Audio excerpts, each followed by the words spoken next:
Okay, Maria's here. Okay, Good. we are live. Oh, excellent. No, we're not live. Not yet. We're not live. Okay. I'm watching. Just connecting. There's a little delay. Okay, we can start. Okay, good. Hello and welcome to the DMC December Immersive Web Series Digital Fashion Roundtable Discussion. My name is Kristina Thiele and I'm one of the founding members of the DMC. I graduated in 2017 from Chelsea College of Arts in Interior and Spatial Design, and today I'm an immersive experience designer. A little bit about the Digital Maker Collective, the DMC. We are a voluntary informal research and development group made out of University of the Arts London staff, students and alumni who share common goals in exploring digital and emerging technologies in the context of arts practice, education, society and the creative industries. Founded and led by Chris Follows, UAL Emerging Technologies Manager. This session is being held on Frame VR, a WebXR platform, and all participants in the Frame VR IO online event space will be recorded. As mentioned before, Frame VR is in beta development and things may not run perfectly smooth, so buckle up and go with our motto, embrace the chaos. We are experimenting with Frame VR, WebXR to try out alternative ways of collaborating using the 3D web through piloting events like this, so we can move beyond the norm, video conferencing, past Zoom fatigue. In a year where we are all stuck and prevented from moving around, we just thought, hey, let's build a space that moves around you.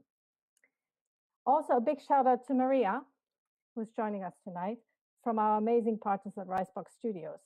They are attending as an avatar to live stream the event to a wider audience so people at home can follow. At the end, we have some Q&A from YouTube viewers, so please stay tuned and fire away those questions. A bit of housekeeping before we dive in. In the unlikely event of server hiccups, we have a backup plan, but let's hope we don't have to action that. The stream would be diverted in that case as well, for everyone on YouTube at home. Co-chairing tonight's discussion will be Ashwini, Mathilde, Scarlett, and Owen. Now over to you, Ashwini.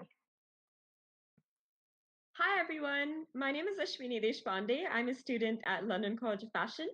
I am currently working on a digital fashion collection built around regenerative farming. I'm also the founder of R0UND, which is a software that uses artificial intelligence to reduce fabric wastage in the fashion industry.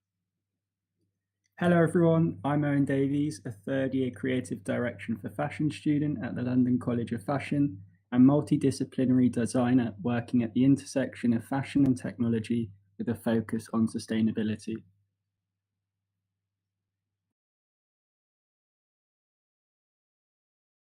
Mathilde Rougier, and I'm an alumni from the Central St. Martin's Women's Wear course, and I'm currently on MA at the IFM in Paris. And I'm a multidisciplinary fashion designer working across the fields of XR, generative design, and modular textiles, all in the goal to make the industry more sustainable. Great. Scarlett? Hello, here. I'm Scarlett, and behind you. And I'm also a graduate alumni from Central St. Martin's Women's Wear. And a postgraduate at the Royal College of Art and Imperial College. And my specialty is bio design, digital fabrication, and virtual reality. And yeah, nice to meet you guys. Thank you. Now, also with us here today, and that's why we're here, we have an array of 6 amazing expert guests. Karinna Nobbs from Dematerialized and Hot Second, Aubrey Parnell, Costas Kazantzis from the Fashion Innovation Agency, Juliane Kahl from the Responsive Fashion Institute, Damara Inglês and Kerry Murphy from The Fabricant. Over to our distinguished guest speakers. Karinna, would you like to give us a brief introduction of yourself, please? Sure. Thanks very much for the invite to this evening. So my name's Karinna Nobbs. I am an educator, a nowist, and also, as you mentioned, Hot Second was a digital, a concept store last year in London where I asked people to exchange physical goods for digital fashion experiences. And then just a couple of days ago, I've launched the Dematerialized, which is a Web 3.0 marketplace for authenticated digital fashion assets. Thank you. Fantastic, thank you. Now over to Aubrey. Aubrey Parnell, would you like to introduce yourself? You're on mute, Aubrey. Yeah, oh, he's good now.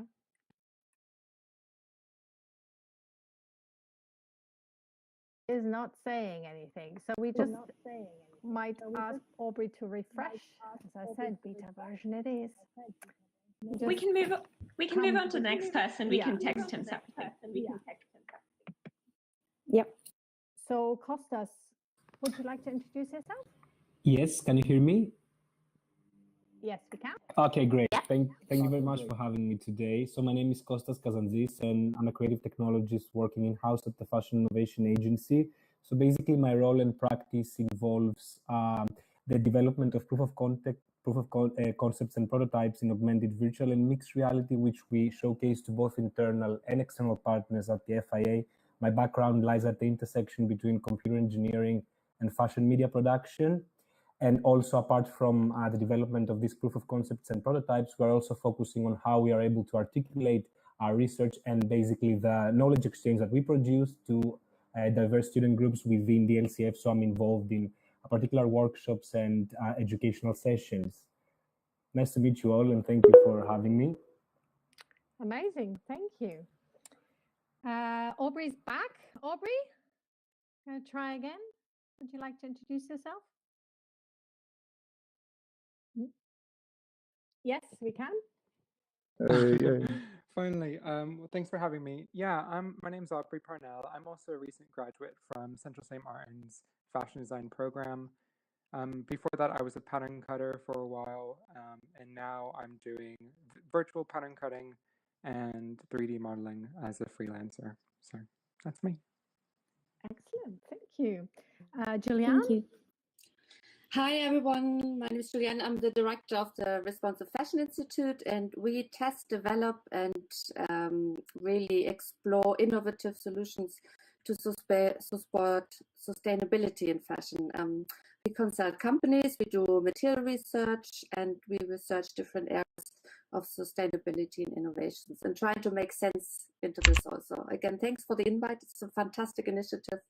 I'm really happy to meet you all here in this digital space. Excellent. Thank you, Juliane. Damara, would you like to introduce yourself? Of course. Hello, everyone.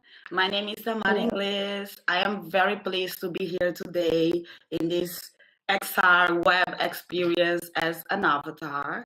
I'm a recent graduate of the MA of Fashion Media Practice and Criticism at LCF, and I have a background in fashion design. Throughout my practice, I try to merge the digital identity with our physical perception of self, and I try to question how can we make fashion more sustainable in terms of practice, more inclusive in terms of dialogue, and above all, more inclusive in terms of who gets to participate in fashion and who gets to create fashion. So I am an extended reality and virtual fashion designer. Yes, and I'm very happy to be here in this disruptive environment. Thank you, amazing. And Kerry, would you like to introduce yourself? Hi, everybody. I'm Kerry. I'm totally new to this environment, so I'm totally exploring and just trying all the functions out. Might be a little bit clumsy, so sorry about that. So I'm one of the founders of The Fabricant. The Fabricant is a digital fashion house. We're based out of Amsterdam, and we are working at the convergence of fashion and visual effects.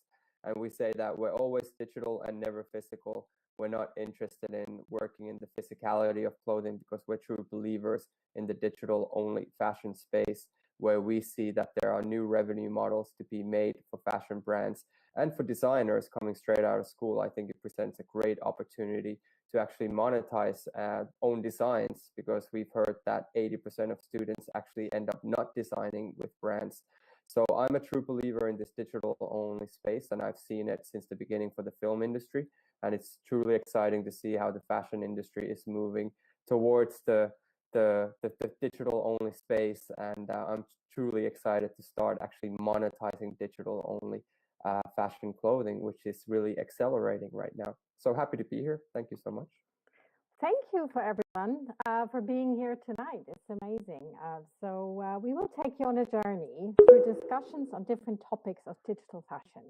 We have 6 provocations, each in a 360 sphere, which we have built collaboratively for this event. Also, each provocation will exist in a separate scene as we move you along. So you don't actually have to move, we move you. Sit back and enjoy the ride. Over to you, Ashwini. Just to give our viewers some context and to get us all into the right mood, here's a little introduction about digital fashion. Digital fashion can mean a lot of different things. 3D digital garments are often created on softwares like Clo or Restitcher. The digital fashion customer provides an image of them, and the size and the pose of the avatar is changed accordingly on the software.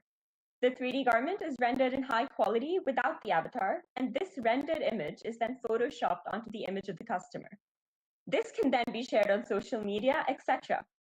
We'll also be discussing digital fashion in the context of virtual reality, like skins for gaming.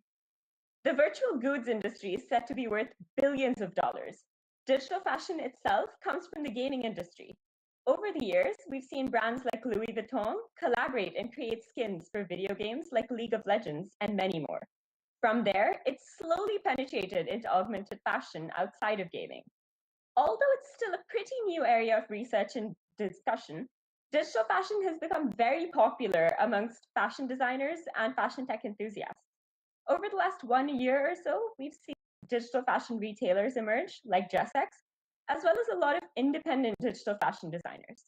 We've seen digital fashion taken to a whole new level by those who are immersed in it.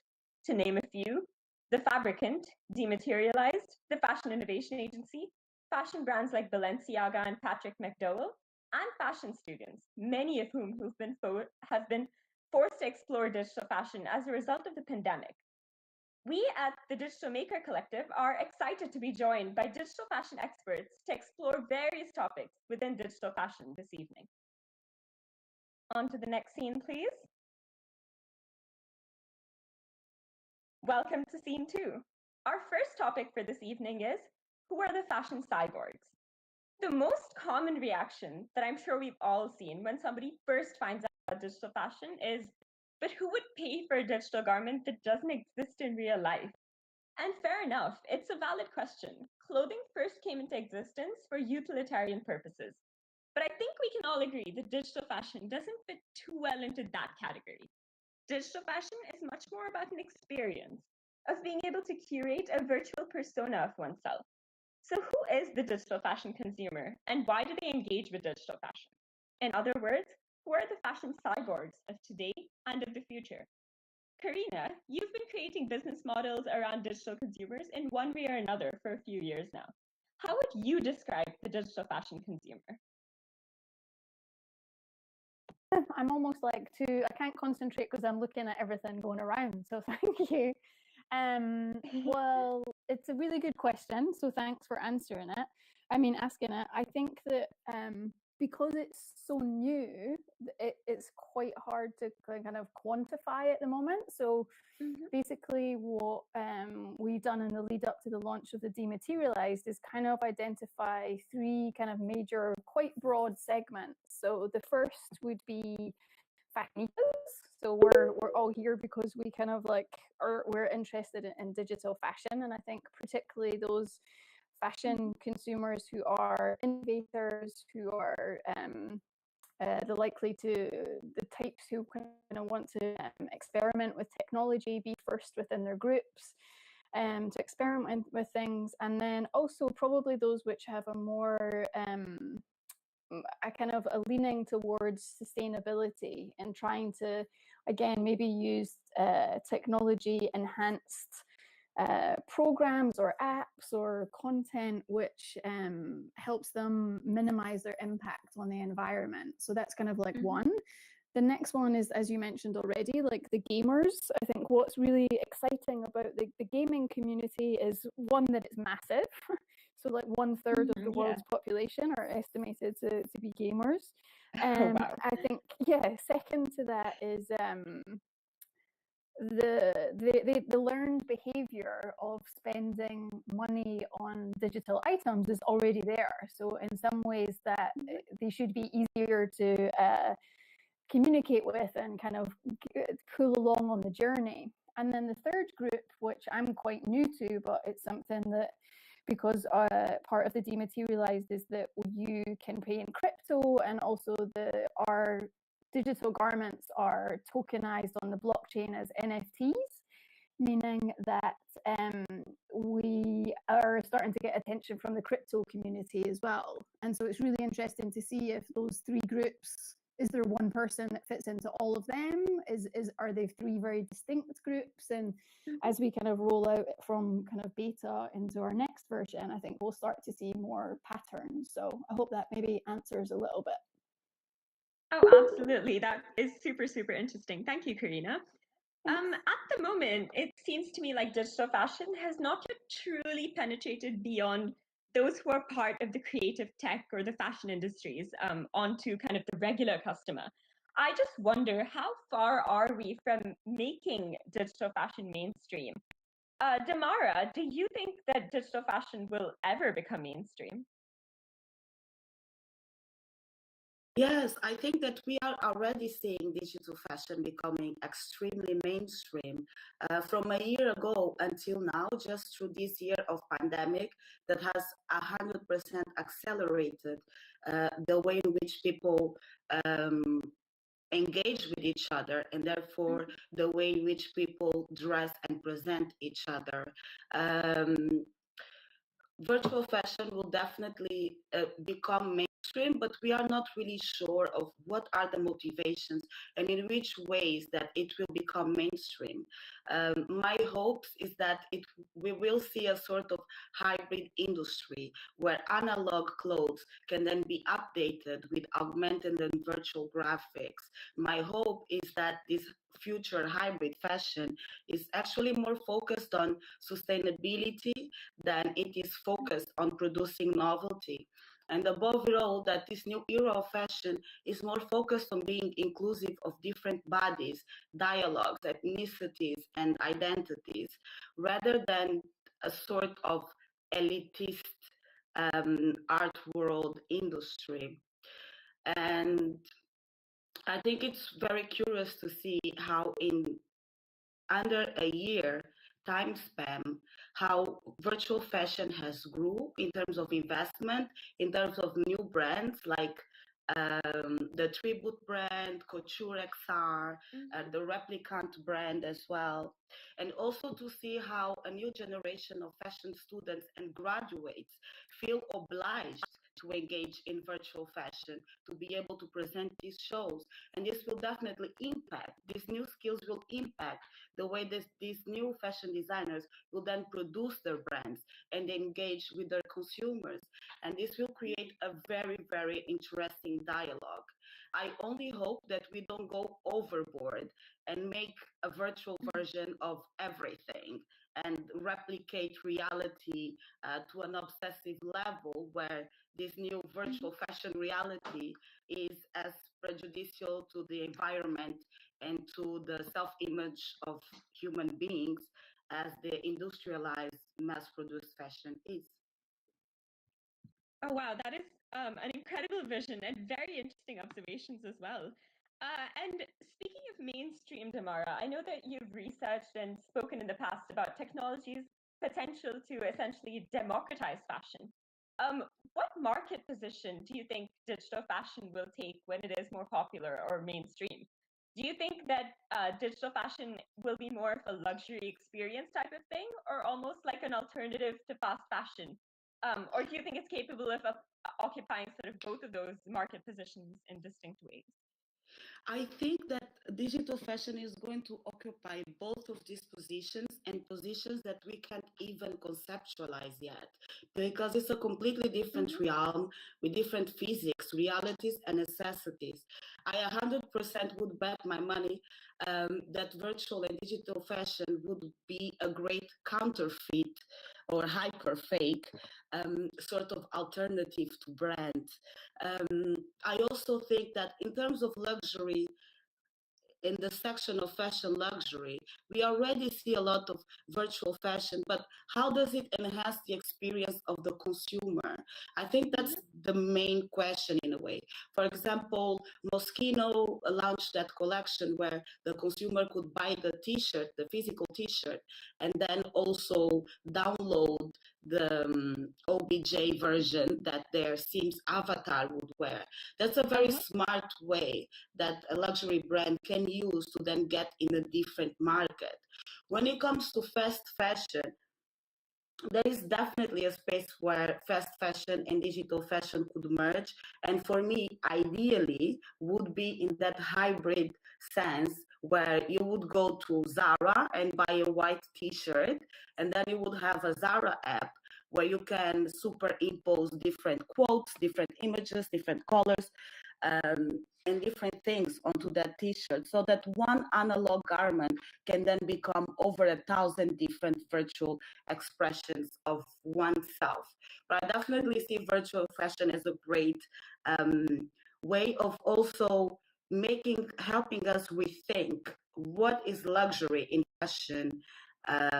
Exactly, what does fashion luxury means to us? Because up until now, it's the durability of a material, the craft, the process of making, the quality and the scarcity of that type of albino alligator leather that will make your bag cost $100,000. So what is virtual luxury fashion? Wow, that's certainly exciting. And I mean, I completely agree with you. Very exciting. Thank you, Damara. Karinna, I love the concept behind your brainchild, Hot Second, where you could exchange physical clothes for a digital experience. And if we almost look at that as a larger concept, I'm curious about whether digital fashion could act as an alternative to overconsumption of very cheap fast fashion. What are your views on that? It's another really good provocative question that you've asked. I think something that's come up in as part of Hot Second, we started doing kind of free monthly workshops, and one of the things which I was actually kind of surprised that came up was that people said, if we, and maybe it leads on to something that Damara just said about, if we replicate regular fashion, if you like, and we still I don't know, sell it as something which is conspicuous or desirable, or I guess more in the kind of like volume stakes, that it's quite a negative thing, because we're still, even if we're selling digital fashion, we're still selling more products, and I mean that's a kind of discussion for another time. But actually, can you tell me the question again so I can just maybe answer it properly? Well, I'm just curious about whether digital fashion could almost act as an alternative to overconsumption of fast fashion, because, well, a lot of really cheap fast fashion brands, people buy it just for a picture on Instagram and things. Yes. And whether that kind of consumption could be cut down by digital fashion. Do you think that's a possibility? Totally. I guess I flipped that on its head and gave you the alternative scenario. First of all, is that I think we have to be careful about I guess what we're selling and how we're selling, but I definitely think some of the early signals from organizations such as Fashion for Good, for example, and I don't know, this might be something that Kerry might also talk to, is that some of the early research in Dress X's recent sustainability report, that they describe themselves as the ultimate fast fashion. Because it does have a kind of lower impact on the environment. It dematerialized, we're kind of being a bit more cautious about like how we are phrasing that kind of stuff, because we haven't yet done like a proper life cycle analysis on What's the impact of the blockchain element? What's the impact of potentially dressing consumers with AI instantly? So I still, in my kind of heart and my intuition, I still think that digital garments from creation to use and even like resale will have a lesser impact on the environment, but I think we're not sure as yet. But I think the thing that I'm most excited about, and is the reason why I got into this space in the first instance, is that it provides another choice. It provides another alternative. And to me, that's probably one of the most exciting things as a consumer and as someone who also wants to be a kind of player in this space. Yeah, that's amazing. I mean, I certainly hope so as well. I think it could be an amazing alternative to fast fashion. We're just going to take a short pause to sort out. Yeah. Yeah, I was just going to say, but you go ahead. Oh, no, go ahead. I think we're having some sound issues. There's some sound issues on the stream, so we're just going to give a little break to the live stream and wait till that's sorted, and then we continue to the next scene. So I'll be off live stream now then.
It should be fine. Oh, she's back. No, is she back?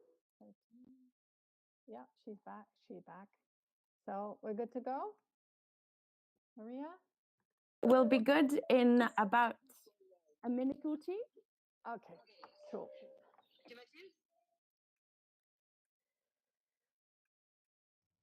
Technology, eh? At least this is working. So have any of you tried WebXR before? A lot.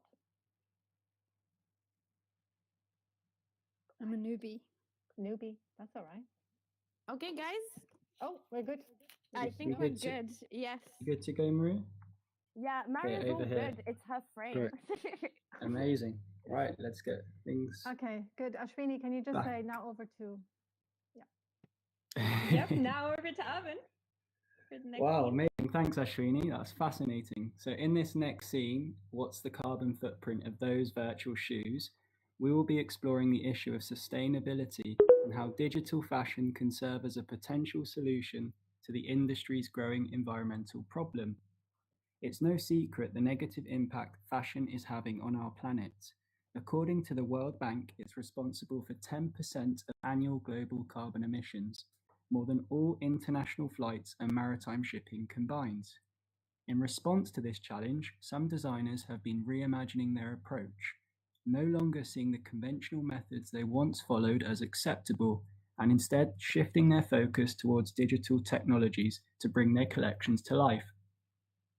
With that being said, my first question is for you, Kerry. What makes digital fashion sustainable, and how are you addressing this issue at The Fabricant? I saw on your website that you produced a sustainability report in partnership with Imperial College of London. Can you tell us more about this and what you discovered? Yeah, cool. Thanks for the question. I think the main discovery is that digital fashion production is 3% of physical fashion production. Mainly, there's no physical sampling, there's no physical waste. However, where the waste comes from is from the energy sources that we use, where we store our data, how we store our data. Those are kind of the main big things. And we always say that data is the pollution of the future. So we're also trying to figure out how can we be more sustainable by having better energy sources. So it is kind of in an immature stage at this point, where we're really just trying to take the first steps towards becoming as carbon neutral as possible. You're welcome to download the report. It's very extended. There's a lot of information, but we've also condensed that information into bite-sized bits on the website itself. So I think that's the best place to look for all the information. And as you mentioned as well, DressX has created a sustainability report as well, and they came with a similar type of results. So I think it's pretty accurate to say that digital fashion is 3% of physical fashion. Mm-hmm. And was there anything in particular that surprised you about the findings you gathered from that report? Well, I would say the most surprising data that I've always seen is like just seeing how much waste there actually comes from physical fashion production, how much water is being used for something like a t-shirt or a pair of jeans. It just seems ridiculous, and I just don't have enough of an overview of truly understand the processes of why a t-shirt needs thousands of liters of water to be produced. But that's probably having to look into cotton production. Same thing with jeans, it's even more crazy.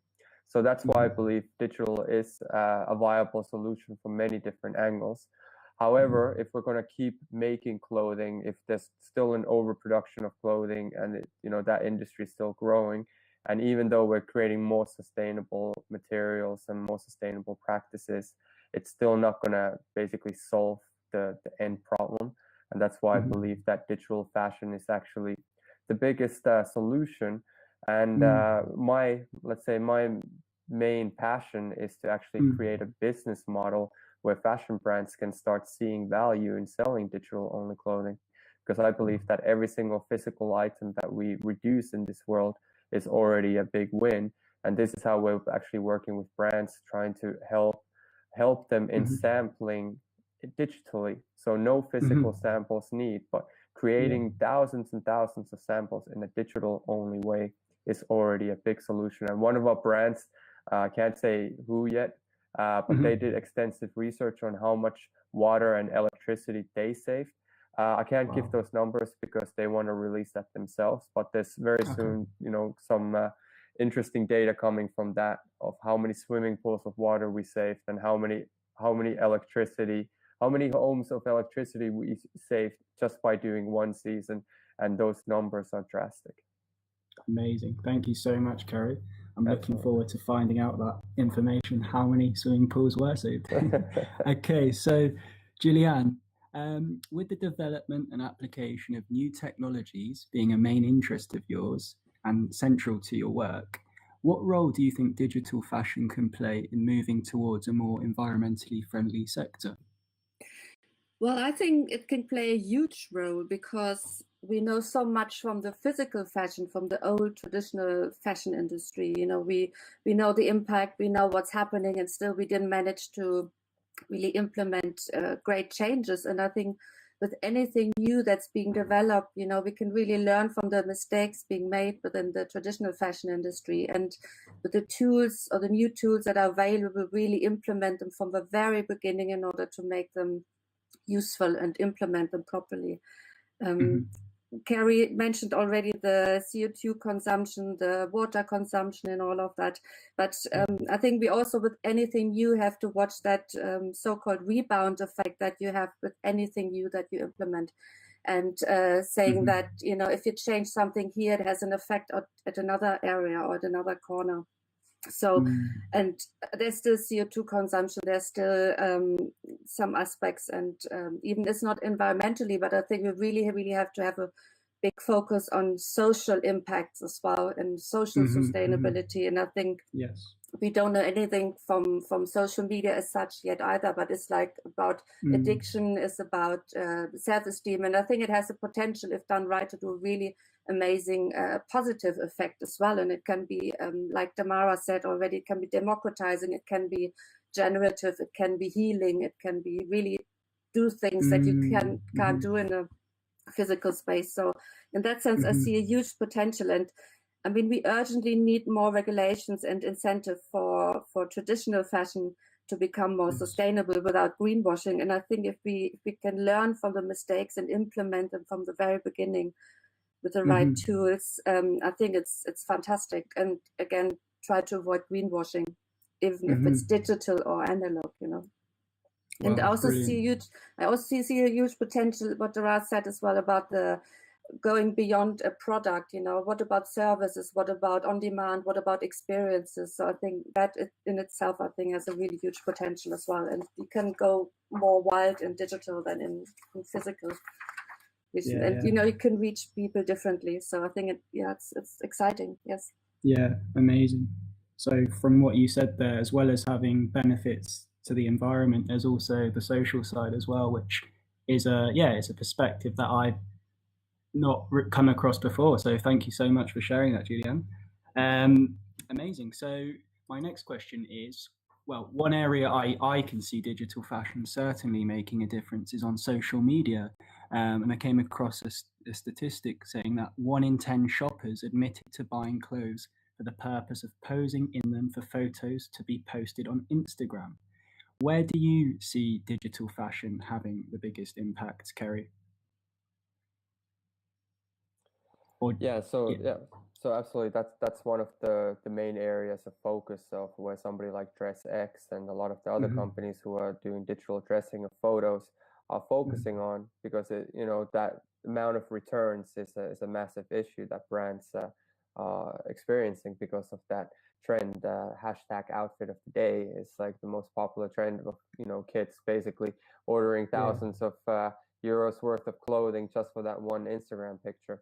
Now, I think the quickest win there is having done that digitally, and I think it was Carling's campaign in 2018 that really proved that this trend was massive, and ever since then, a company like DressX, who I'm a big fan of, that they're really focusing on that, because right now it's manual labor to be able to do that. It's not a viable business model to really make it scalable and make a lot of money from dressing people's images. But in the future, it will be, I believe. It's just about creating the scalable experience that will allow everybody to wear digital clothing. And I think once these experiences get better, that's when the brands are going to start jumping into space as well. And they will need those digital assets. So it's something that I mentioned earlier on. It's like, how do we create that business model that is more viable and more scalable than the current one? And I think the events industry is showing right now. Let's use the example of Travis Scott and Fortnite, where Travis Scott had something like 12 million people attending his 16-minute concert. Now, that's never possible in the physical life. And I think every single artist realizes this, that they need to be in the virtual space, because that's where they scale their audience, and that's where they're capable of actually, making new revenue streams from the comfort of their home. Artists don't have to go traveling around the world anymore to create experiences and connecting to their audiences. And I believe this will be the same thing for fashion.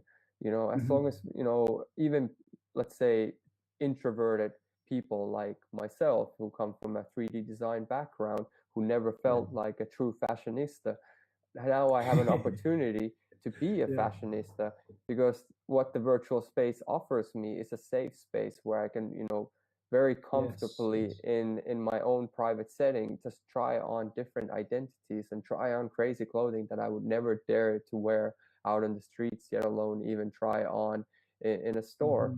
So I think that's the true opportunity, and where we see a lot of our competitors moving is basically that space of trying to create this new experience. And I always call it, trying to replace the current retail experience. Let's make the digital retail experience more engaging and more exciting than the current retail experience. And I think that's when we're really going to start making moves with digital fashion. Amazing. And that leads me nicely onto my final question, which is, can we expect to see more brands start to embrace digital fashion as a way to reach their sustainability goals and meet the needs of their younger audiences, such as Gen Z, who we know are preferring to invest in these more environmentally sound products? So, Kerry, do you have anything to say on that? And also coming over to you, Juliane. Yeah, I mean, I think the obvious answer is that yes, these brands are definitely eyeballing that space. However, before they're going to make that full jump, it's the number one question is like, what is my ROI, my return of investment? How do I ensure that I'm making enough money by making that shift? Because now currently the business model is so heavily focused on selling a physical product, and that's what's still happening. For the people who have seen the Balenciaga video game experience, I thought it was great. However, it's just a one-off again. It's a new way of presenting fashion, and it's super exciting. I was super engaged for about 3 minutes, but I did not end up coming back. So how do we again create this experience that has this word stickiness to it? That where people want to come back, where they want to keep experiencing. And ever since Balenciaga did that, I think every single brand started eyeballing that space as well. It's very like the experiences that I hear the most is really Fortnite Travis Scott, Fortnite Nike, League of Legends and Louis Vuitton. Like we keep talking about the same experiences, and honestly, I think in 2021 we're going to start seeing way more of those. However, the beginning point for a brand, it starts with having those digital assets, having those collections and garments fully digitized. And that's a skill set they don't have internally at the moment. And I think that before they can truly move into digital space, they actually need to have a department who's constantly designing and creating those collections that are fully digital. Yeah. Amazing. Thanks, Kerry. And Juliane, what do you think about brands embracing digital fashion in the future? Can you see them doing that and reaching? Yes, I do, and I think it's definitely money talks in that case. And I think as soon as they understand the huge financial potential of digital fashion, I think they will jump into it. But I think one obstacle is the generation of decision makers, because I don't think they understand digital fashion or concepts of digital fashion yet. And I think all of them should get some consultation of their teenage sons and daughters about gaming and skins and things like that. So I think it will need a little bit of time, but I think eventually money will talk. And I agree with Kerry, it's the skill sets that are not there yet. And I think it's a certain communication as well, because you have the gamers, you have the business people, you have the creatives, and everyone speaks such a different language. And I think it just needs a bit of time to adapt and learn each other's language. Or you need events like this, or you need people who are kind of with one foot in each area, and they can be some sort of a translator, because I think it's a cultural thing as well, and that needs a bit of time to overcome that. And is that something you see what you're doing with the Responsive Fashion Institute, is bridging that gap between businesses and this medium? Yes, in a way. I mean, we again, it's all happening so fast. So we learning, we adapting, we consulting, and we prototyping, and yes, but yes, I do see a potential, and I think that's one of the reasons why I founded the institute as well, because I think it's one thing to consult and make a business out of it, but I think it's another one to address certain issues. And I think I'm a businesswoman, but also I'm an activist as well. And I think in that sense, it's very necessary to do things and change things and make more sense into it. Even if it's digital or analog. For me, it's important that it makes sense rather than looks good. I mean, looking good is good as well, but I want some purpose.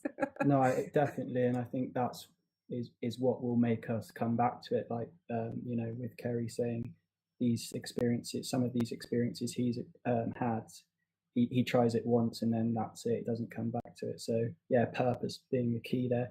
All right, amazing guys, I could speak to you for a lot longer, but I'm conscious we've got more scenes to go through. So thank you so much. And now over to you, Mathilde and Scarlett.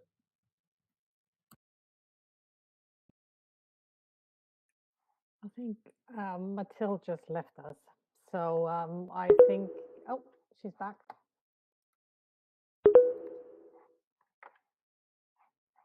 Mathilde, are you back? Yes, no? Hey, Gabe. Hi, Gabe. Very cool in here. I was checking the live stream, but it's even better here in frame. Okay, hi, Gabe. Gabe is actually the maker of this whole platform, by the way. So, yeah, Mathilde, if you want to continue. Sorry.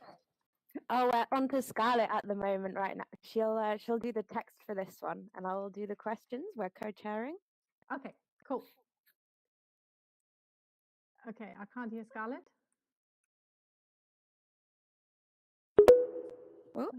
Oh, okay. I think you have to just start. I think Yep, no worries. So, okay, my apologies. Yep. Are you good, Scarlett? Do you want to do this? Yes, go ahead. Yep. Go ahead. No, it's you. Sure. So this scene is more specifically on the context of education, fashion education. So do we need digital draping at uni?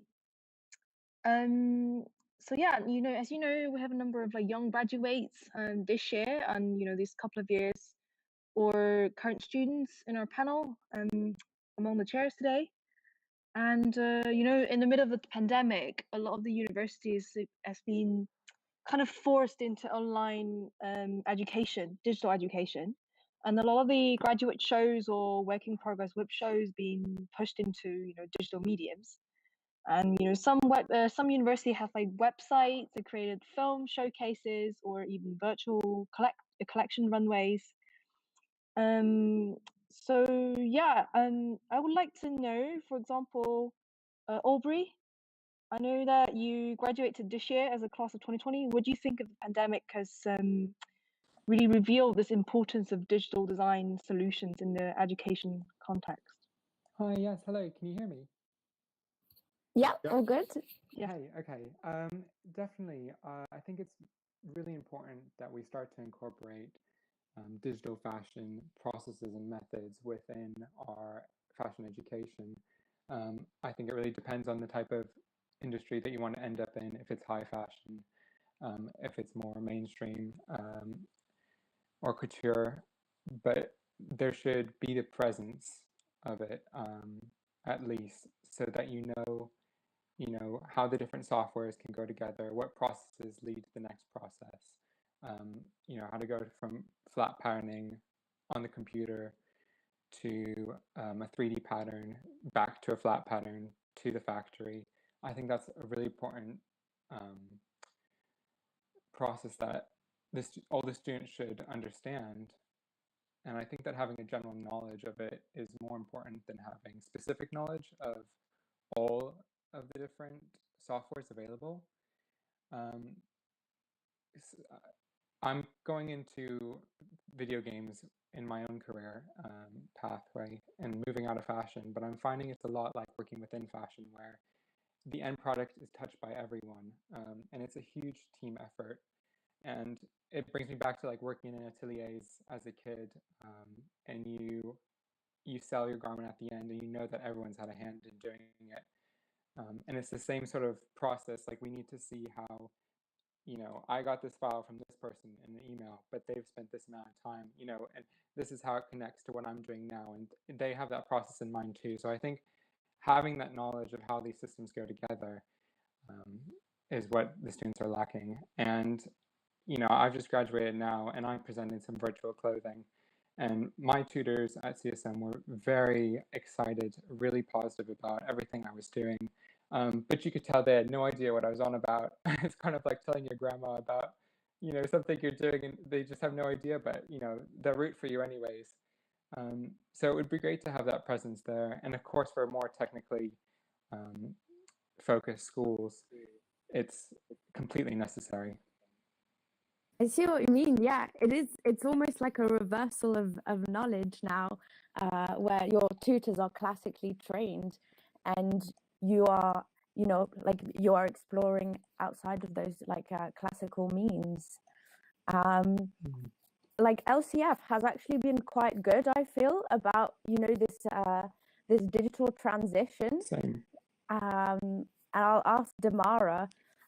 So you have been working with digital tools for a while, and you graduated from the BA at LCF.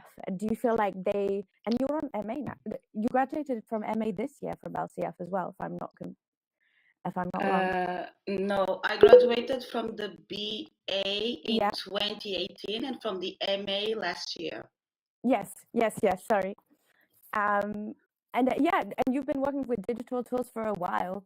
So do you feel like LCF has supported you through this process, and how? 100%. I think that LCF has all the tools to support students through these processes. But the main difficulty is even understanding that they have these processes and that they have this support. For example, when I first started like theorizing what my BA project would be, like a virtual fashion and people not like being naked and then having some sort of superimposed image on top of them, half of my classmates were laughing because it was crazy, and this pandemic has really accelerated this necessity. And then after this presentation, I spoke with my course leader, and because I had this, let's say, natural inclination, he then advised me to contact the digital anthropology lab, and my brain completely exploded. What do you mean we have a digital anthropology lab with 3D printers, VR, AR, 3D scanners, and most of the students don't even know. So LCF is great. They have the Digital Anthropology Lab, the DLL, Digital Learning Lab, if I'm not wrong as well, where you can learn about different softwares, learn about different processes, and above it all, they really encourage you to think outside the box and make something completely new, make something that will surprise you and that will surprise them as well. But on the other hand, I believe that these tools should be completely embedded into the degrees and into the courses. They shouldn't be a matter of the student being curious about it or not. They should become integrated into the basis of what is necessary to a future fashion practitioner to understand the industry that they are getting into. I think these are tools that, for example, the class of 2020 that graduated virtually and as avatars understands better than anyone. And I think we will see the class of 2020 like a workforce of hundreds and thousands of fashion practitioners that had to really quickly adapt to a completely different reality beyond their expectations. I think that as women were graduates at Central St. Martin's, for example, maybe you wanted a show with press and all of these things that we expect from these institutions. And when this does not happen, we have to innovate and really create opportunities. I think we will see the industry being shaped. And part of this is that universities also have the tools and give the tools that are necessary for students to shape and change the industry. Yeah, thank you. Yeah, thank you so much, Damara. That's a really good point. It has been revealed now the essential nature of this, which kind of brings me to Costas. So you're part of the Fashion Innovation Agency, which puts digital innovation at the heart of fashion. Do you think students could really benefit from teachings and projects like these if they were compulsory? And do you think it will impact the curriculum long term, what happened this year? Me? Yes.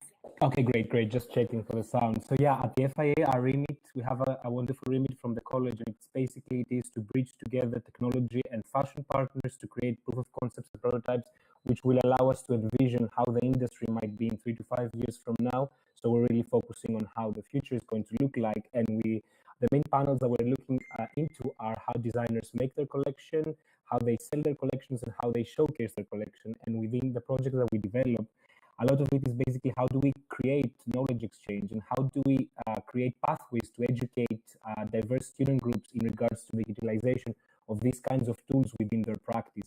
And to answer a question like that, I think that we need to take into consideration, first of all, what are the needs of our students, then what are the needs of the industry in regards to emerging talent, and also what is the vision behind the different courses and universities. I absolutely believe that teachings like this could benefit students from a very early stage in their academic path. And it's, for me, in my personal experience, being a part of the FIA, but also occasionally lecturing at London College of Fashion, it is very exciting to see students, even from first year BA courses, for example, fashion photography and fashion imaging and illustration, to start and think of ways through which they can basically blend emerging practice within the traditional practice and create new kinds of visualizations and results. So I strongly believe that teaching like this should be more easily available to students and more compulsory, because we are living in an era where the future of the fashion industry makes it necessary to educate talent that has multidisciplinary skills, and that it actually adapts these skill sets between the merging of traditional and emerging practice. And recently we've seen that through a workshop that we did at the FIA, the AI Catwalk, which basically was a project that bridged and blended together students from diverse courses and backgrounds. So, for example, pattern cutting to fashion design, but also communications and fashion curation, and students that didn't have any prior understanding, advanced understanding of artificial intelligence, were able to create an entirely new digital fashion show through this course. And that again explains us how these kinds of teachings and these kinds of courses and workshops allow students not only to collaborate, but also how to elevate their individual practice in terms of merging, traditional and emerging practice. So yeah, that's really inspiring, and I'm very excited about that. Oh, thank you so much, Costas. So yeah, thank you to you all for your answers. We're going to go on a 5-minute break. So feel free to pop to the bathroom, get some water. And if you're on the stream, you can stay around to listen to some of Ben Ibbetson's music. And we'll just take, 5 minutes. So you're off stream now.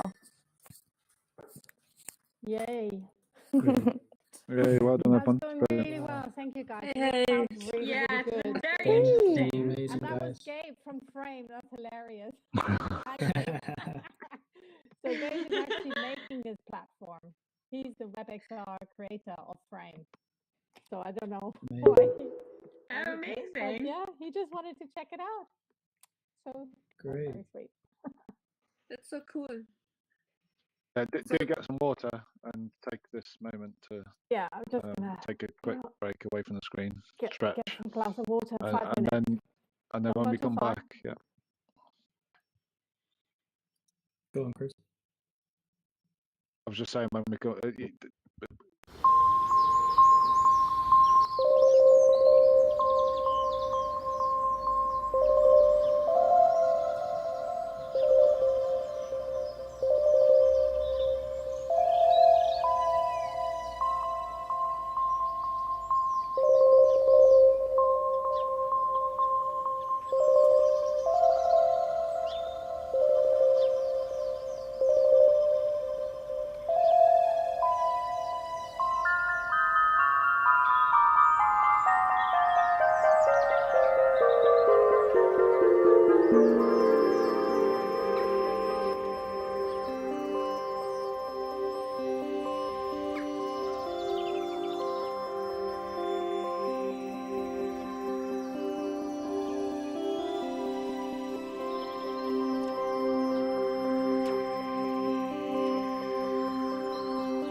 Are we live streaming? Cool, good. Ashwini. Well, welcome back from your break, everyone. I hope everyone's nice and relaxed. The next topic is who owns the pixels? An important aspect of everything in today's world, really, something that I think has not been discussed enough with regards to digital fashion, is ownership. Brooke Roberts-Islam wrote a really interesting article about it in Forbes a couple of months ago. When a brand or designer gets a digital version of their design made, that replica technically doesn't belong to them unless they have a contract in place. It belongs to the digital designer. What are your thoughts around this, Kerry? I know that you spoke about this in the article. Would you give our audience your view on digital fashion ownership? Cool, thanks for that. Yeah, it's a very interesting topic. Of course, you have to get into the nitty-gritty details of every single contract, starting with the software that you're using or even the hardware that you're using, because basically everything that you created in the software itself potentially belongs to the software manufacturer if you take it very literally from a business jargon place. When we work with clients, with brands initially, the raw data that we generate, the 3D assets that we generate, according to our contract, belongs to us. We are the true owners of that. Yeah. So, but it really depends on the contractual details that you end up doing. And I've been hearing and seeing a lot of conversation going around this in the fashion industry where people get almost scared of using the software because it states that the ownership of the designs belongs to the software. And I think it's a little bit too much paranoia happening, because this has been going around since the beginning of basically software. All of Adobe softwares have the same type of license agreements attached to them as do Clo 3D or Browseware. So I don't think we should be focusing so much on those things. I think we should be focusing on, once we create the asset, where we distribute it to will basically determine what happens to it. Let's say if you put something on Instagram, you're putting the render of the image, the picture of the image on Instagram. On Instagram terms and conditions, that basically belongs to them at that point. However, you still remain an owner of that image, and the raw data that you've generated is also yours. It's really about how you decide to use it. What kind of contracts do you want to put in place? And there's nothing worse than somebody who starts being nitpicky about every single detail about contracts. This can truly break relationships with partners, relationships with clients. It's just about being honest and transparent and talking to each other like two people, having an honest conversation. This is what the contract states, and just creating transparency. I think the days are over of small text in contracts. At least I have not come across that. However, I'm in contractual negotiations almost every single day.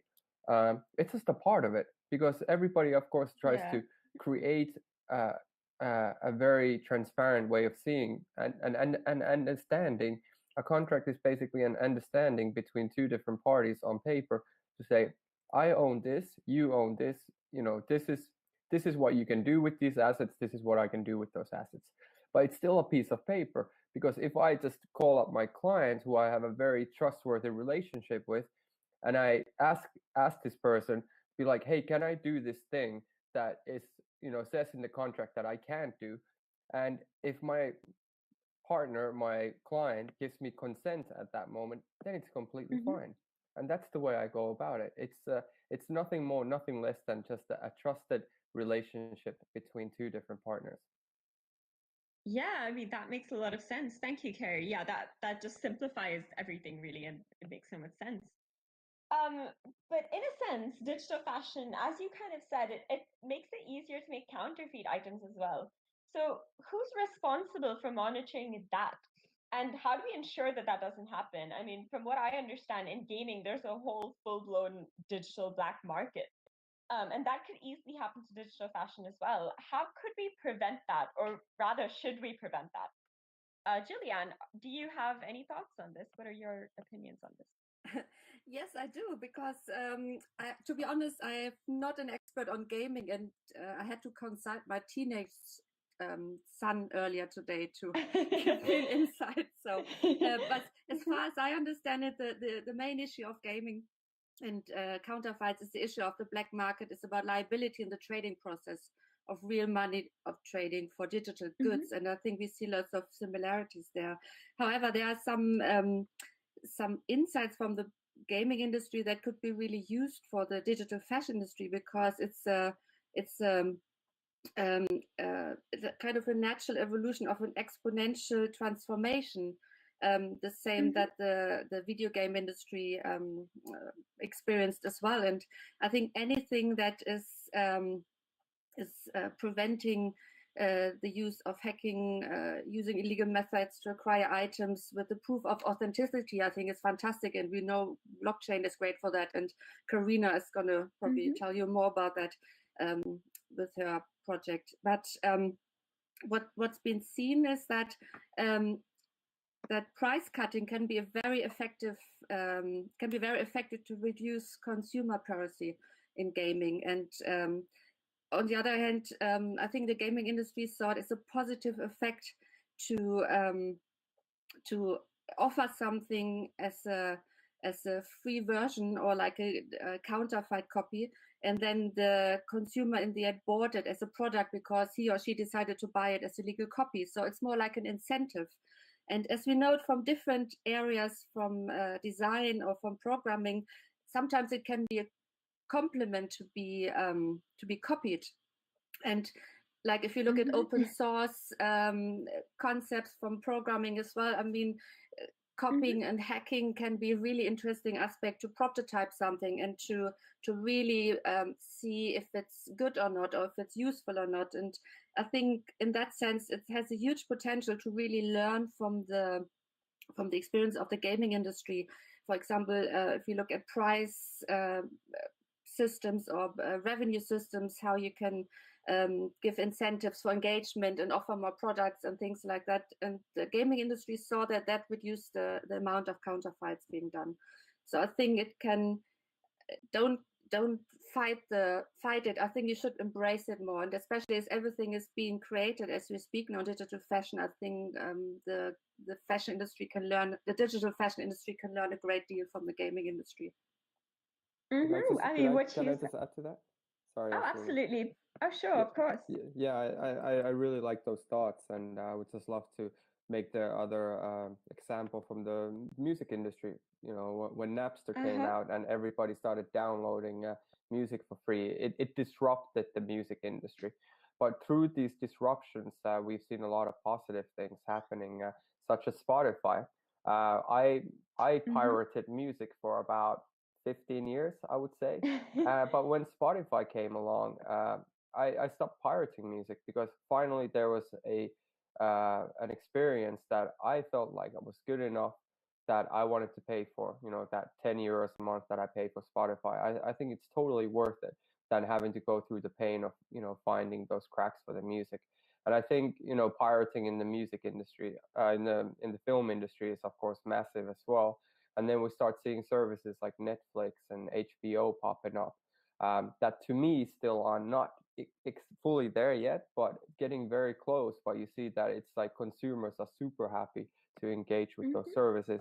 And that's my question as well. What's going to be that for fashion industry? And I think digital fashion will definitely have an angle of, you know, creating this service where people will feel like that they don't need to, you know, do counterfeits, that they don't need to be cracking stuff. But of course, we're going to see those black markets. And to Juliana's point, I think it's going to be actually super interesting to see what kind of stuff that's going to come out of there. Because I think that's going to be, again, maybe that co-designing, you know, like somebody, you know, just finds, you know, like for instance, what if somebody would have hacked the Balenciaga video game experience, for instance, they would have become a co-creator in that experience. And I think those are kind of experiences that are really going to start kind of defining what the digital fashion world, how it will look like in the future. And I'm super excited for it. Yeah, I mean, that's super interesting when you put it like that, because I mean, same, we used to download music, movies, everything illegally, and suddenly one fine day we started paying for it with Spotify and Netflix, and it's the same with me. So to think of how fashion will take up that model is really interesting to think about. And what you said, Juliane, just about pricing and borrowing from gaming's experience, that's super interesting as well. I think fashion does have a lot to learn from gaming's experience of this. So thank you both so much. That actually leads me perfectly on to the next question. Karinna, you've recently launched the beta version of your new venture, Dematerialized, which tracks digital fashion ownership using blockchain technology. Can you tell us a bit more about what the role of blockchain is in this and how it can help secure the ownership of a digital garment? I'll try my very best, because I'm also coming at this that I'm the kind of fashion person. My co-founder Marjorie is the blockchain expert. But I hope that helps maybe also make it a little bit more digestible as well. That the way forward that we see it is that if you release the digital fashion asset as a non-fungible token, as an NFT, and I think one of the parallel industries that, again, we're really kind of watching and looking at the behaviors of is the crypto art space. And if you follow some of the headlines that have came from that in the last like 2 months alone, or even just this week, it's mental, the adoption, the creation, and the kind of like uptake. And one of the main reasons that if we look at that sector, that it's kind of grown so exponentially is because the creators realize that this is a way that, with the asset itself being termed as an NFT and being transparent in terms of who it was that authored it, and then if it is for sale, who are the different people who own it as it gets traded, that every time, for instance, that item gets sold, the original creator will get a percentage of that sale. And there's very few kind of like other sectors that have managed to have that lean a kind of distribution chain. So I think that's one of the things that makes it really interesting. I also think for early career kind of, when you release something as an NFT on a blockchain, you're also kind of protecting your intellectual property, because it's time and date stamped at that precise moment in time, this kind of creation that you're putting out there.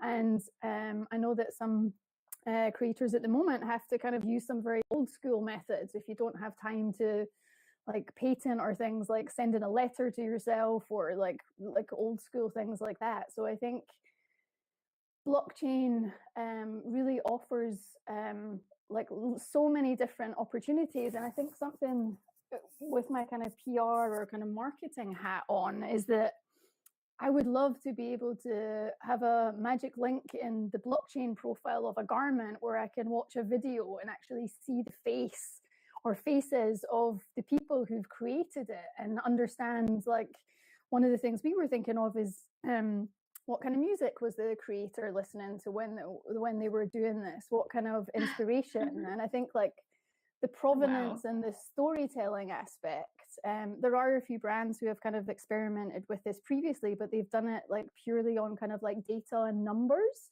And I think there's massive value here in, well, hopefully like being able to have an augmented reality version of the creator of that person, like right in front of you. I think there's like so many opportunities for that kind of stuff that makes me not be able to sleep at night because I'm excited. Yeah, that's amazing. Thanks, Karinna. I mean, blockchain is a topic I'm super interested in, so I'm excited to see what that'll mean for digital fashion. And I mean, I must say I'm super excited to experience Dematerialized as well. So that is the end of this scene. And now over to Mathilde and Scarlett. Thanks again to all of the speakers of this scene. Thank you, Ashwini. Yep, perfect. Thank you. So now we'll be asking, is your skin trendy? So fashion has sometimes been described as the adornment of the body, with the implication that we were talking about the human body. But as video games become more of a virtual social space, we see the growing popularity of avatar personalization and the commercial like exchange of like skin assets. So the current context allows for disembodied experiences and avatar identities. So we are starting to see video games and fashion crossing paths with presentations like the Balenciaga video game walkthrough, and the fashion industry is starting to tap into gaming as a market with brand collaborations like Moschino and The Sims, LV and Lightning, or more recently, their collaboration with League of Legends. And over to you, Scarlett. Scarlett will be asking a couple of questions to our panelists. Or I can ask the questions too. Hear me? Yeah. Oh yeah, I can hear you. Cool. Oops. Sorry, just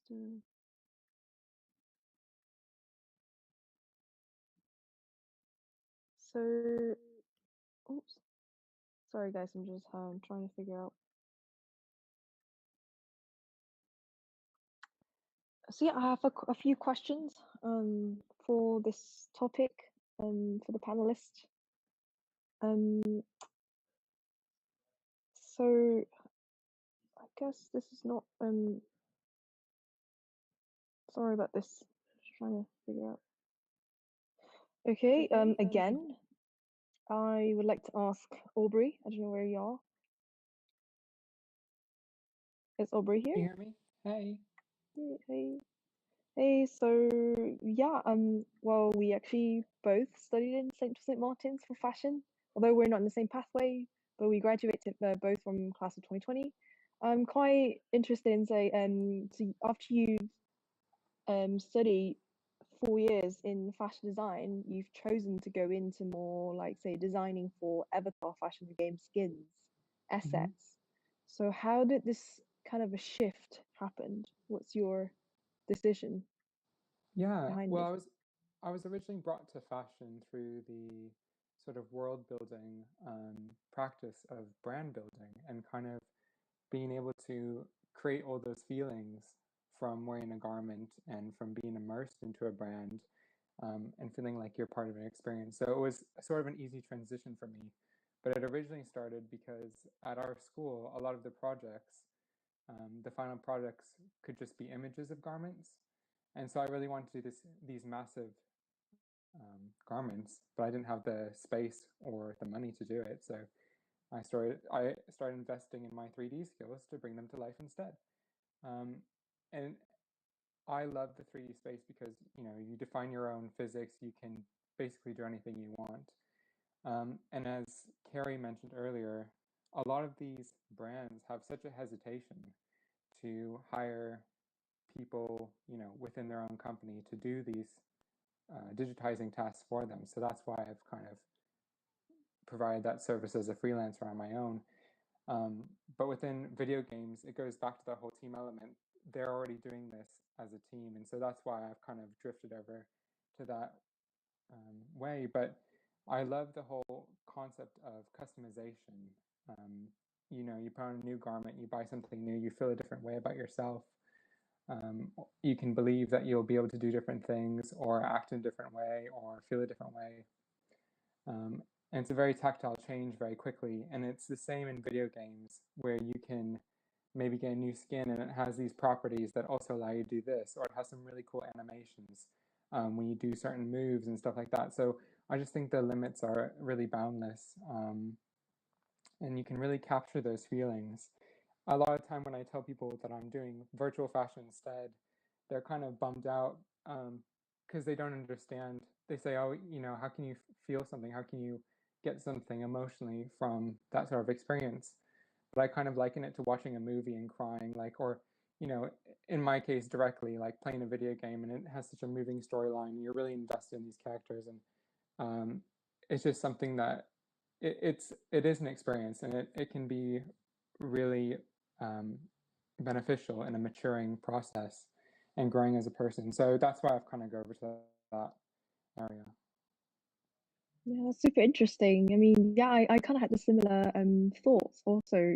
Yeah, I guess for us who, as graduates or current students who are trained in this in the academic fashion education, I guess it's really refreshing, right? And it does entails a lot of possibilities in this designing these avatars.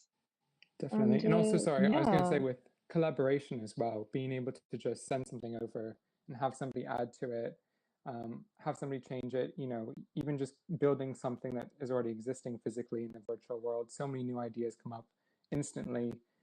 So I think it's such a great tool that, you know, going back to the whole education thing, really should be implemented just to get ideas and just to start exploring the bounds.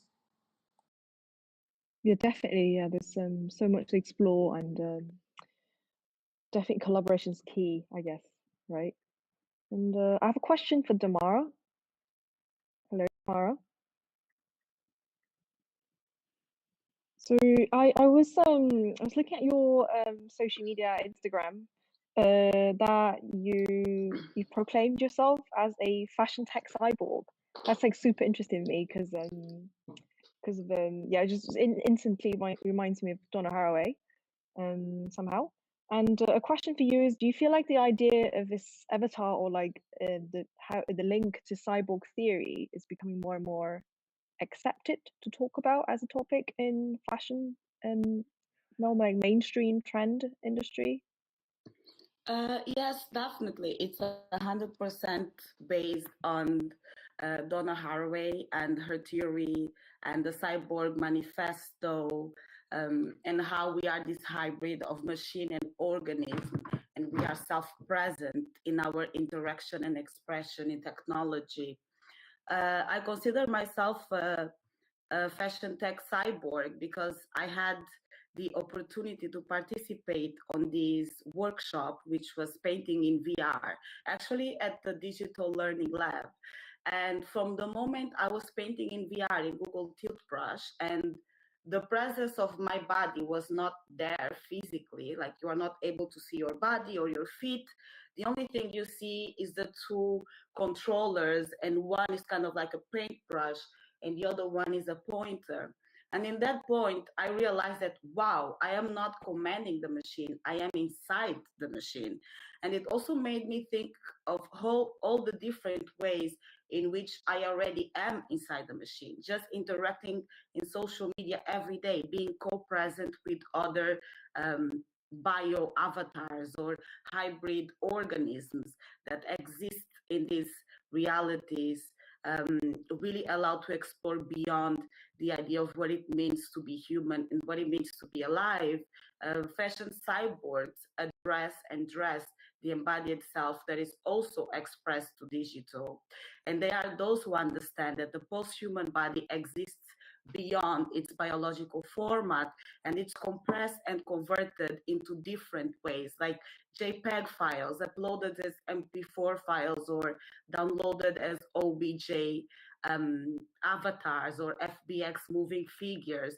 The contemporary body exists in so many different ways that I don't think that the fashion cyborg theme is only something that is becoming more acceptable to talk about. It really is the dawn of a new way and a new era of self-expression and understanding. I also would like to connect this idea to the notion that within social media spaces, we are all immersed characters. We are all sort of like avatars of ourselves. And these avatars have social lives of their own that exist beyond our own social lives.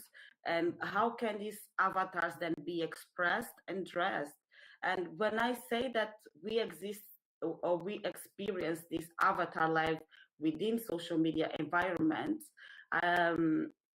the notion of being an avatar is not just being immersed in a gaming environment.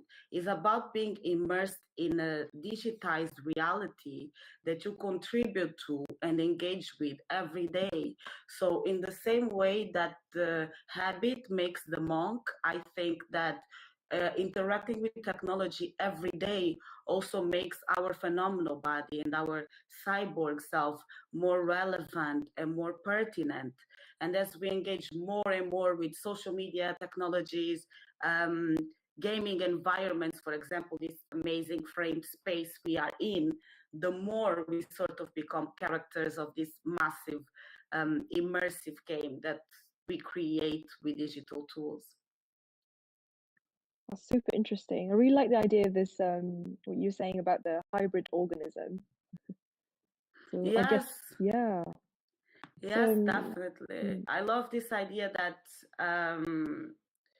the hybrid body is a mix between the physical body and this sort of digital parasite that exists in it, right? So the physical body is designed by nature, considered beautiful according to culture, is altered, it releases fluids and emotions, sometimes it reproduces, and it always dies. But the virtual body is born, and above it all, similarly to all digital data, the virtual body is theoretically immortal. So as hybrids, we are somewhere between running against the short timeline that we have in this space as biological existing entities and the entire eternity of data that we will then leave behind, like a huge antique Egyptian pyramid that is not made of bricks, but is made of people, moments, shares, posts, and emotions. Yeah, super interesting. Yeah, I would also like to bring Costas into this conversation in terms of the physical and virtual as well. Because I know, like, you're working in the Fashion Innovation Agency, and I understand it as like both physical and virtual fashion design. What do you see in this? What do you see this like duality or say division or a combination of the physical fashion and the virtual design medium? Does it have any relevance or yeah? I believe that by starting with a division between the fields of the physical fashion and virtual design, it provides us with limitations that I think that shouldn't be there. So I don't absolutely believe in a division between the two, but on the contrary, in a kind of coexisting relationship, in an interactive relationship which bridges the physical and the digital together. So through my work, I'm always trying to envision a blended model which merges the digital and the physical in more interactive, immersive, and inspiring ways, but also more seamless ways. And on that, it's a fact that younger generations and next generations won't be able to understand that we had the screen as a dimension to interact with the physical world. And this is because the devices are going to be changed. And basically, what's going to happen is that the physical and the digital will be more seamlessly merged together. And in that context, how can we disseminate media? How can we think of ways through which we can disseminate media within an environment like that? I believe that even after the COVID crisis, brands need to understand the relevance that digital emerging media can bring to the fashion realm and how they can use them in inspiring ways. The interaction between the physical and the digital can help us to articulate basically the tangibility and physicality of a garment, but within not a physical environment, within immersive and virtual environments, which create ecologies basically that connect us more than they alienate us. And on that context, for example, we can think that the virtual fashion show is an event that can be accessible by a great number of end users, and this makes the event much more accessible, but also it allows the end user to basically navigate the space and interact with it in ways that won't be possible in the physical world. Other examples of that would be augmenting physical garments with layers of abstraction that are not possible in the physical worlds. And that raises questions, which makes us basically question what is the garment itself, what is a fashion product itself, and how it can be elevated to accommodate both our physical and digital selves. Because we are more or less, all of us are more or less digital natives, and this makes us acquire immaterial space around us. And how do we communicate, and how do we form and formulate our identity within that immaterial space? And for that reason, I believe that we need to think of the blending of the physical and the digital in more seamless ways, and aim to elevate that in the future as well, and bridge the two. Yeah, definitely. Just super. This future's looking really promising, I see. Yeah, I would like to hand it over to Kristina for the next scene, please. Thank you. Thank you. So I think the stream is working back up now, so it's all good. So this leaves me to our last scene. Apologies for running a bit late, but the answers were so interesting. We couldn't really push it. So we've got some questions from YouTube. James Birchall has posted two. Firstly, thank you to each of the speakers. It has been a pleasure. I have two questions. The first one is, how can a non-tech savvy person try this today? So it's probably to the 3D designers amongst you. I don't know, Damara, Aubrey, or Costas? I was going to say, Yeah. YouTube University. I think you can find everything online now, which makes it so accessible. Amazing. And I love it. Like, as great as university was, I could have just sat home and done everything on YouTube. But no, I'm kidding. But I think starting with programs, I started with Blender, which is this 3D program that now has fantastic fabric simulations built into it. And just going through and trying to understand how to recreate your physical process, take your designers in your company and have them recreate their physical process within the virtual one. And there's other softwares like Clo3D and Browseware where it's more intuitive for people who are coming from fashion. But if it's just to start getting into something quickly without investing too much, there's a lot of really great free open source options available. Yeah, based on what Aubrey says as well. Sorry. One at a time. Take a cue. Yeah. Yeah, no, I was just going to say that what excites me very much by working in this realm and in this space is that there is an online virtual, let's say, metaverse that is created where in which like people can share content and basically access content as well. So in that sense, for example, there is an extreme number of different assets that are available for people to experiment with for free. So for example, developers also produce and provide code for free. So I think that the most important thing is to have an initial idea of what you want to create and visualize. And then there's an amazing like list of tutorials and resources online that you can access and basically make that a reality. So most of the things that I've learned through YouTube tutorials, and I think that's a very big benefit of that space and being within that space. The fact that the content is shared and there's this collective, let's say, mentality that is formulated, which is really exciting. Yeah, absolutely. I agree. I Blender on YouTube as well. Yes, Damara? Oh, sorry. Yeah, I'm back.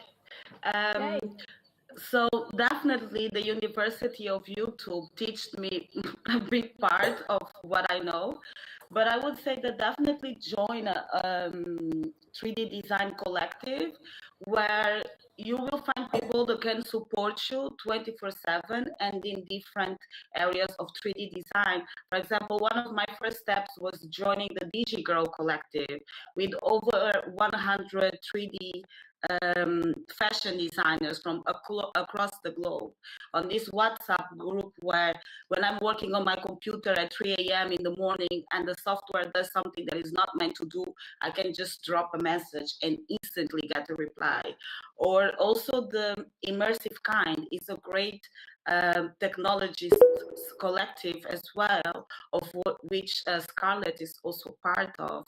And they also support us in different ways in relation to skills and also in relation to intention. I think that when it comes to 3D design, there are so many different tools that the most important thing is understanding your intention. What is it that you want to represent and which tools would you use for that?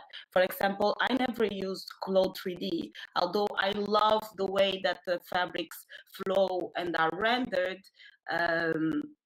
I explore other softwares. For example, there is this really simple iOS app where you print a QR code mat and you put any 3D object and then you scan it. So now I can take any real life 3D object and import it into my 3D design.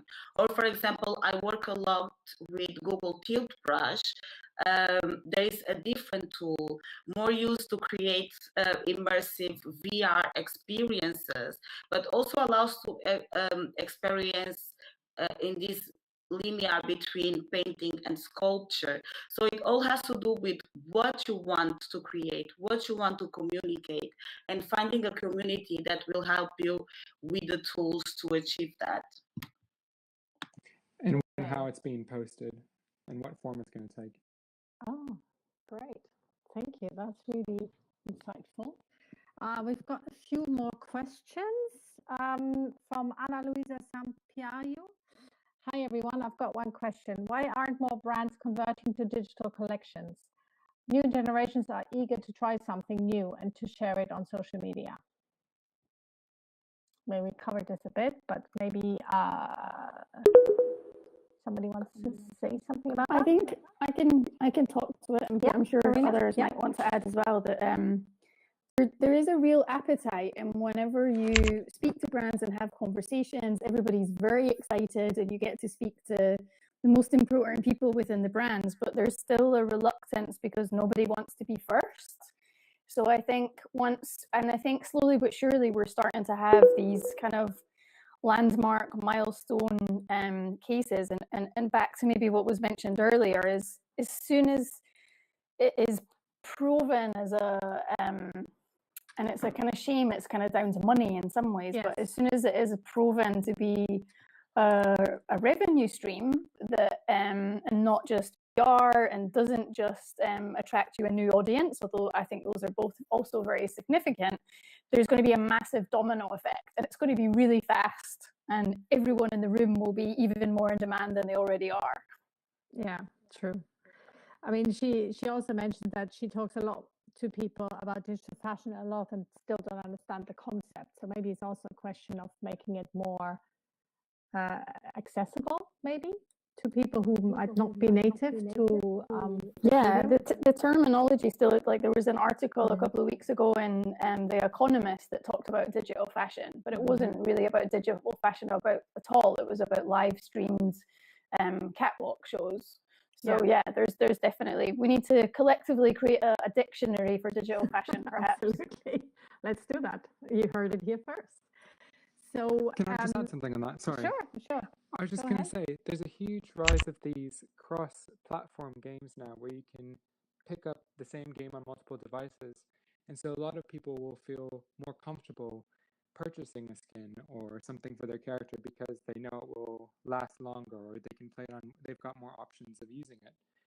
And so maybe it's that fashion needs a sort of digital unanimous platform that people can join together and use this thing that they've bought.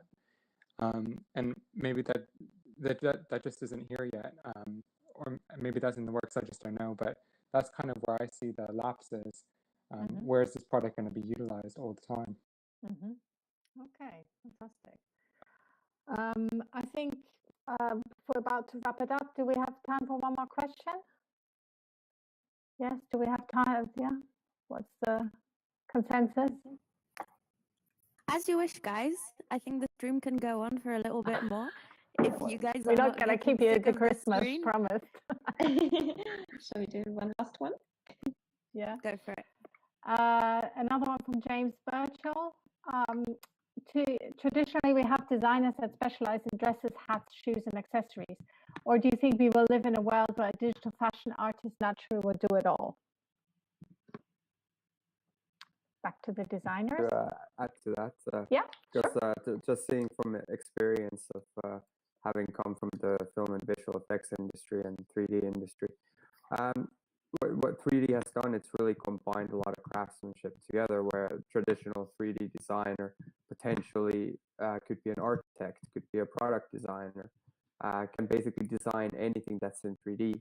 However, it doesn't mean that they're a great designer. It just means that they can do that, and that there's a lot of information online that will allow for that learning. And what Clo3D, Marvelous Design, or Browseware, all of these software have allowed, it has allowed people who are not traditionally fashion designers but are 3D designers can become fashion designers right now. So what we're starting to see from, especially from brand side, there's two different skill sets that typically come together when working in Clo3D. It's a pattern maker and a designer, potentially. And if you think where fashion or also started out as, it used to be a skill set that one person would basically create that garment from beginning to end. And then that just became like specialized departments all of a sudden that don't talk to each other anymore. I think what 3D is going to do will unite these departments again, where one 3D designer will understand patterns, will understand design, will understand materials, will understand all the complexities that goes into creating the garment, but it doesn't mean that they're going to be specialized in it. They're going to be a 3D fashion generalist. And then you will also have 3D fashion specialists coming up as the industry matures. Because this is what you've seen with visual effects departments. Like the visual effects house will have somebody for materials, somebody for environment, somebody for fire effects, another person for water effects, compositor, lighter, renderer. You know, it's just like if you look at a movie and you look at the visual effects people involved in the movie, it's just in the thousands, right? So it's a true specialist skill set, and I believe the same thing will happen in fashion. On mute, great. So it's like a cross-fertilization as well, isn't it? Absolutely. Yeah. Okay. I think we've got about 400 different questions now, but I think we're going to draw this to a close, and because otherwise we're going to be here until Christmas. A big thank you to all our panelists: Costas, Kerry, Juliane, Karinna, Aubrey, Damara, and to everybody else. Thank you. At home. And to Mathilde, Scarlett, and Owen for sharing their invaluable expert insights. Maria and Rightbox, Studios and for setting up and facilitating an amazing stream on YouTube. Thank you to Kristina. Hang on, I'm not done.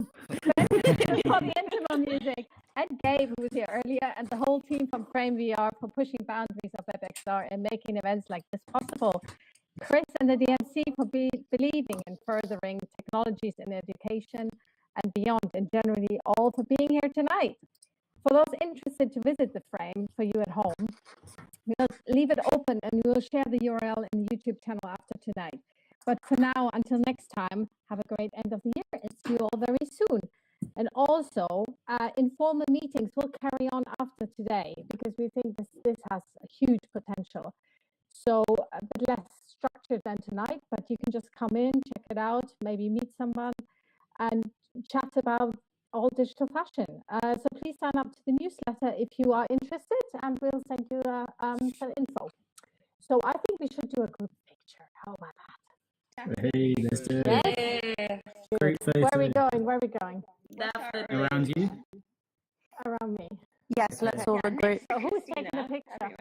We'll look towards Maria. How about that? You take. Okay. Good. I reckon one without lasers and one with lasers. What do you reckon? Okay. Okay, it's a money shot. Come on. All in a line. Come on, children. Oh, I'm in somebody. Right.